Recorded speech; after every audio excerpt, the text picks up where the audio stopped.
जय जगन्नाथ। आज समस्त दर्शक बंधु मानक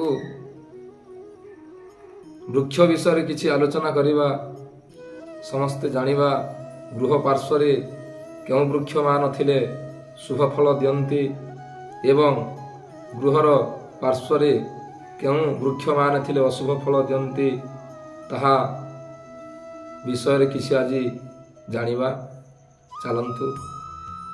गृहर पूर्व पाखरे जदि अश्वत्थ वृक्ष थाए तेबे गृहकर्तार नाना प्रकार देह पीड़ा समस्या देखा दिए एवं तेंतुली गछ जदि गृहर पार्श्व थाए दक्षिण दिगरे थाए गृहकर्तार मृत्यु हुए, मृत्युवत कष्ट मिले।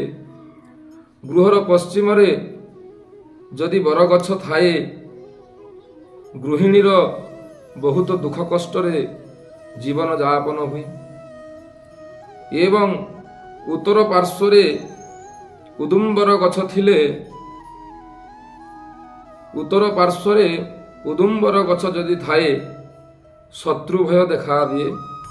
गृहर ईशान्य कोण रक्त पुष्प गछ जदि थाए तेबे अग्नि भय हुए। अग्नि कोण जदि क्षीर वृक्ष थिले गृहकर्तार विशेष कष्टदायक। वायु कोण शिमूली गछ थिले सौहृद मध्य भेद एवं नैऋत कोण जदि कंटा वृक्ष थाए गृहकर्तार शत्रु भय हुए।